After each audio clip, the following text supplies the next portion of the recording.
ಸರ್ನ ಭಾಷಣ ಕೇಳಿದ ನಂತರ ಗೊಂದಲಗಳು ಕೂಡ ನಿಮ್ಮಲ್ಲಿ ಹುಟ್ಟುಕೊಂಡಿದೆ. ಈಗ ನೀವು ಸರ್ಕಾರದ ಹತ್ರ ಹೋದ್ರೆ ಬಹುಶಃ ಯಾರತ್ರ ಕೇಳಿದ್ರು ಕೂಡ ಅಥವಾ ನೀವು ವೆಬ್ಸೈಟ್ ಅಲ್ಲಿ ಸರ್ಚ್ ಮಾಡಿದ್ರು ಕೂಡ ಈ ಪರಿಶಿಷ್ಟ ಪಂಗಡ ಆದಿವಾಸಿಗಳ ಅಭಿವೃದ್ಧಿಗೆ ಸರ್ಕಾರ ಎಷ್ಟು ಹಣ ಬಿಡುಗಡೆ ಮಾಡಿದೆ, ಎಷ್ಟು ಕಾರ್ಯಕ್ರಮಗಳನ್ನು ಮಾಡಿದೆ ಅಂತ ಅವರ ಪ್ರಶ್ನೆ ಮಾಡಿ ಸರ್ಕಾರಗಳು ಉತ್ತರ ಕೊಡುತ್ತೆ. ಹಾಗೆ ಆದ್ರೆ ನೀವು ಇವಾಗ ವಾಸ್ತವವನ್ನು ನೋಡಿದ್ದೀರಾ ಏನು ಅಭಿವೃದ್ಧಿ ಆಗಿದೆ ಅಂತ. ಬಟ್ ನೀವು ಸರ್ಕಾರದ ಹತ್ರ ಪ್ರಶ್ನೆ ಮಾಡಿದ್ರೆ ಇಲಾಖೆಗಳು ITDP ಇರಬಹುದು ಅಥವಾ ಸಮಾಜ ಕಲ್ಯಾಣ ಇಲಾಖೆಗಳು ಮಾಡಿರ್ಬಹುದು, ಅವ್ರ ಹತ್ರ ಕೇಳಿದ್ರೆ ಅವರು ಅಸಂಖ್ಯಾತ ಕಾರ್ಯಕ್ರಮ ಅಷ್ಟು ಹಣ ಇಷ್ಟು ಕೋಟಿ ಬಿಡುಗಡೆ ಮಾಡಿದ್ದೇವೆ ಅಂತ ಹೇಳಿದ್ದಾರೆ. ಬಟ್ ಇಲ್ಲಿ ಅಭಿವೃದ್ಧಿ ಇಲ್ಲ. ಇನ್ನು ಸ್ವಯಂ ಸೇವಾ ಸಂಸ್ಥೆಗಳ ವಿಷಯಕ್ಕೆ ಬರುವಾಗ ನಮ್ಮದೇ ಸಂಸ್ಥೆ ಇದೆ DID. ಇನ್ನೊಂದು ಉದಾಹರಣೆ ನಾನು ನಿಮಗೆ ಪ್ರತಿ ಸಲ ಹೇಳ್ತಾ ಇರ್ತೀನಿ ಕ್ಲಾಸಲ್ಲಿ, ಸಮಗ್ರ ಗ್ರಾಮೀಣ ಆಶ್ರಮ ಅನ್ನುವಂಥದ್ದು ಹೊರಗಾಗಿ ಕೆಲಸ ಮಾಡುವಂಥದ್ದು. ಎರಡು ಸಂಸ್ಥೆಗಳನ್ನು ತೆಗೆದುಕೊಳ್ಳಿ, ಹೆಚ್ಚು ಕಮ್ಮಿ 40 ವರ್ಷಗಳಿಂದ, ಅದು ಕೂಡ ಹಾಗೇನೆ ಇದು ಕೂಡ ಹಾಗೇನೆ, 1980ರ ದಶಕದಲ್ಲಿ ಹೇಳಿದ್ದು ಪ್ರಾರಂಭ ಆಗಿದ್ದು. ಹೆಚ್ಚು ಕಮ್ಮಿ 40 ವರ್ಷದಿಂದ ಪ್ರಯತ್ನಗಳನ್ನು ಮಾಡ್ತಾ ಇದೆ. ಎರಡೂ ಸಂಸ್ಥೆಗಳು ಕೂಡ ಮಾಡಿದೆ. ಆದರೆ ಕೊರಗರ ಮತ್ತು ಇಲ್ಲಿನ ಜೇನುಗೂಡುಗಳ ಸ್ಥಿತಿಗತಿಗಳು ಹೇಗಿದೆ ಅನ್ನುವಂಥದ್ದನ್ನು ನೀವು ನೋಡಿದ್ದೀರಾ. ಅಂದ್ರೆ ಇಲ್ಲಿ ಎಲ್ಲಾ ಕಡೆಗಳು ಸರ್ಕಾರದಿಂದ ಸ್ವಯಂ ಸೇವಾ ಸಂಸ್ಥೆಗಳಿಂದ ಪ್ರಯತ್ನಗಳು ಆಗ್ತಾ ಇದ್ರು ಕೂಡ ಇಲ್ಲಿ ಎಲ್ಲಿ ಲೋಪದೋಷಗಳು ಆಗ್ತಾ ಇದೆ, ಸೊ ಅದನ್ನು ನಾವು ಚರ್ಚೆ ಮಾಡಬೇಕು, ವಿಶ್ಲೇಷಣೆಗೆ ಒಳಪಡಿಸಬೇಕು.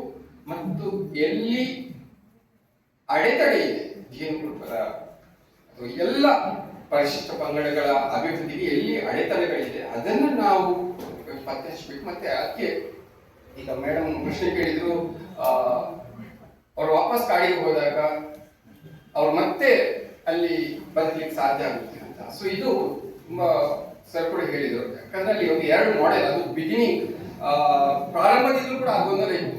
ಒಂದಾ ಅವರ ಅಭಿವೃದ್ಧಿಯನ್ನ ಕಾಡಿನ ಒಳಗಡೆನೆ ಮಾಡಬೇಕು ಅಥವಾ ಅವರನ್ನ ಕಾಡಿನಿಂದ ಹೊರಗೆ ತಂದು ಅಭಿವೃದ್ಧಿ ಮಾಡಬೇಕು ಅಂತ.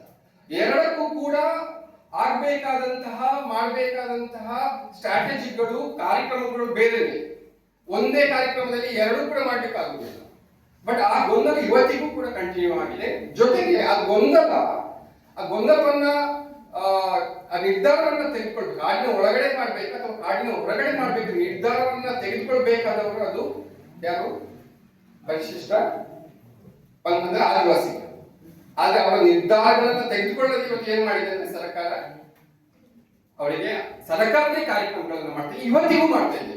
ಕಾರ್ ಕೊಡ್ತಾರೆ, ಜೇನುಕೃಪರ ಕಾರು ಎಲ್ಲಿ ಬಿಡ್ಬೇಕು, ಅವರು ಎಲ್ಲಿ ಕರ್ಕೊಂಡು ಎಲ್ಲಿ ಪಾರ್ಕ್ ಮಾಡ್ಬೇಕು, ಅಥವಾ ಟೂರಿಸ್ಟ್ ಎಲ್ಲಿ ಬರ್ತಾರೆ, ಇಲ್ಲಿ ಹಾಗೆ ಟೂರಿಸ್ಟ್ಗಳು ಬರ್ತಾರೆ. ಸೊ ಸರ್ಕಾರ ಕೂಡ ಯೋಚನೆ ಮಾಡಬೇಕಾಗುತ್ತೆ. ಹಾಗೆ ಮತ್ತೆ ಇನ್ನೊಂದು ತುಂಬಾ ಮುಖ್ಯವಾದಂಥದ್ದು, ಇವತ್ತಿನ ವಾಸ್ತವಿಕವಾಗಿ ನಾವು ಆಲೋಚನೆ ಮಾಡಬೇಕಾದಂತಹ ಚರ್ಚೆ ಬಂದು ಸರಿ ಹೇಳಿದರು.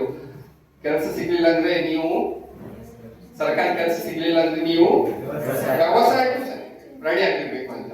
ಹಾಗೇನೆ ಇವತ್ತು ಬುಡಕಟ್ಟುಗಳ ಸಮುದಾಯದ ಯುವ ಜನರು ಕೂಡ ಹೊಸ ವ್ಯವಸ್ಥೆಗೆ ಹೋಗಿಕೊಳ್ಬೇಕು.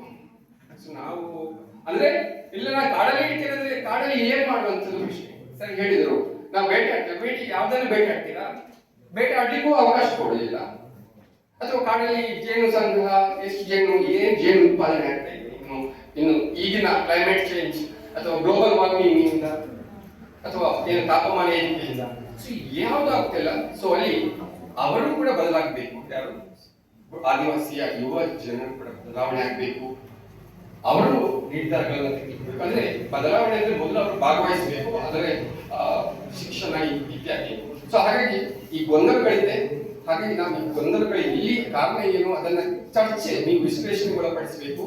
ಮತ್ತು ಸಮಾಜ ಕಾರ್ಯದ ಮಕ್ಕಳು ಇದು ನಿಮಗೆ ಏನು ಕೇವಲ ಇದು ಆದಿವಾಸಿಗಳಲ್ಲ, ಆದಿವಾಸಿ ಗ್ರಾಮೀಣ ಎಲ್ಲದಕ್ಕೂ ಕೂಡ ನಾಳೆ ದಲಿತರ ಬಗ್ಗೆ ಮಾತಾಡುವಾಗ ಈ ಮೂಲಭೂತ ಏನು ವಿಷಯಗಳನ್ನ ತಿಳಿದುಕೊಳ್ಳುವಂಥದ್ದು ತುಂಬಾ ಮುಖ್ಯ. ಅದಕ್ಕೋಸ್ಕರ ನೀವು ಅಧ್ಯಯನ ಮಾಡಬೇಕು.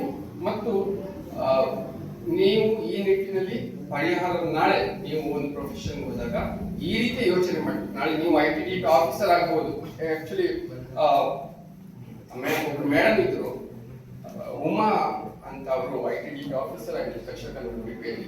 ಸೊ ಆ ಮೇಡಮ್ ಏನ್ ಮಾಡಿದ್ದಾರೆ ಅಂದ್ರೆ ಅವರು ಆಫೀಸಲ್ಲಿ ಕೂತ್ಕೊಳ್ಳಿಲ್ಲ, ಅವರು ನೇರ ಬುಡಕಟ್ಟುಗಳ ಬಳಿ ಸ್ವತಃ ಹೋಗಿ ಅವರನ್ನು ಒಟ್ಟು ಮಾಡಿ ಅವರಿಗೆ ಅಲ್ಲಿ ಕೇವಲ ಸರ್ಕಾರದ ಕಾರ್ಯಕ್ರಮಗಳು ಮಾತ್ರ ಹೇಳ್ತಿರ್ಲಿಲ್ಲ, ಅವರಿಗೆ ಏನು ಶಿಕ್ಷಣ ಅದು ಅವರಿಗೆ ಮಾಹಿತಿಗಳನ್ನ ಅನುಭವಗಳನ್ನ ಕೊಡ್ಬೇಕು ಅದನ್ನ ಕೊಡ್ತಾ ಇದ್ರು ಅಂತ ಅಧಿಕಾರಿಗಳ ಅವಶ್ಯಕತೆ ಇರುತ್ತೆ.